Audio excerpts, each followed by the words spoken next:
One of the things that we have our basis out of is we have the bishop's framework, and that's the curriculum that all the bishops approved in the United States. And so basically, just to not get into it too much, but basically the freshmen would have scripture, the sophomores would be covering church, the juniors have sacraments and morality, and the seniors have social justice and Catholic social teaching and vocations and marriage. One of the big things that we try to do in all 4 levels is that we go over the readings for Sunday sometime during the week before. And so our basis is that we want them to get involved, and so in many classes they actually plan questions. They read the readings, plan questions for the readings, and then we get them into a class discussion that would involve them personally and then in a larger group also. One of the things that I really enjoy seeing is how their thought process matures.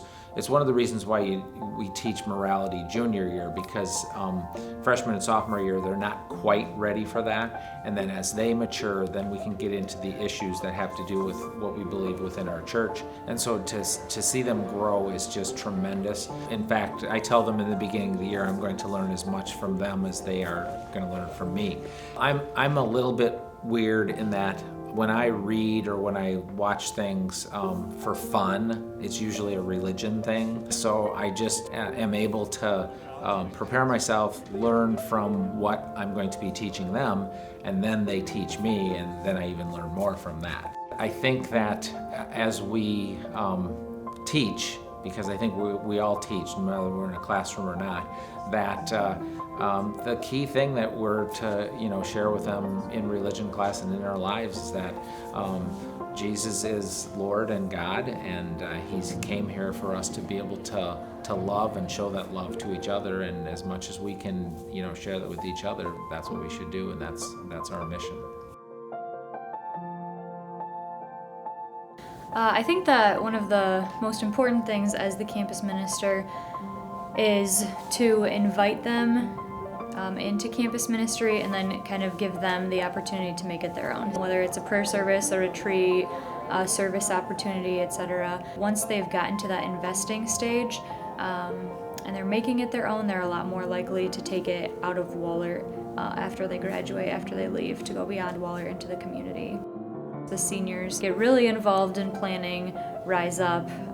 They get very creative with their ideas, and it's really great to see how they take scripture and the passion, death, and resurrection and kind of make it their own and then show that to other people. I play guitar for school masses. I participated in Rise Up, and also I help along the way with mass planning, so that means going through and bringing reminders to people that they have to, when we ask them to participate, and then picking up music and photocopying stuff. I help sing at masses during the school masses. It makes mass a little bit more exciting. You're like, oh, I really like this song coming up, but like no one else knows that you're singing it, so you're like, haha. I think music is an integral part of our faith and of mass in general. It's a great way to express yourself, and it's a form of prayer. For me, I can't sing, but even still playing the guitar is still a form of prayer. I've attended Kairos. It was really neat. I got to listen to a lot of talks and learn a lot about my faith, and it is what started me wanting to make my faith my own thing, and I wanted to become more involved with campus ministry after that and more involved with my own parish. I have had the blessing of being able to, I attended K-8 as a junior, and then I was able to lead Kairos 10 as the rector. And it was really interesting to see how a lot of the juniors this year went through the same thought process and through the same struggle throughout the weekend that I did. And I was blessed to be able to help them through that process again.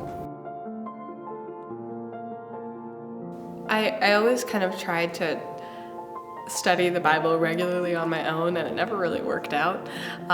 So for me, it's very beneficial to have a structured system where you come in every week reliably. I don't know, it's kind of like set aside time just to spend with God. I love Bible study because I had always been kind of enthralled by Scripture, and I'd always kind of tried to crack into it on my own, but this is such a more healthy environment, I think, for studying Scripture.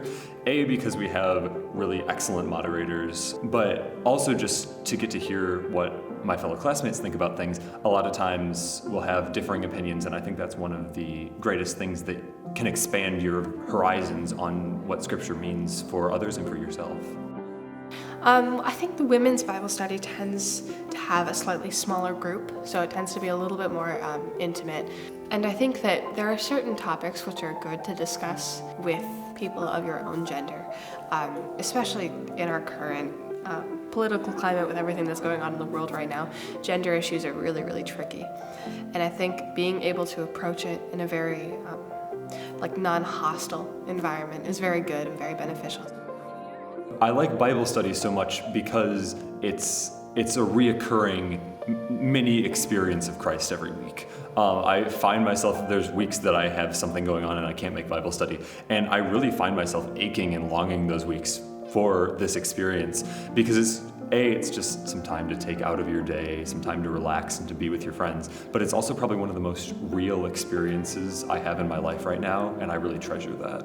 I'd say this is my first very regular sense of community. So you see these people in the hallways at school, and I think for me it's always a reminder to truly live out what we're learning about here.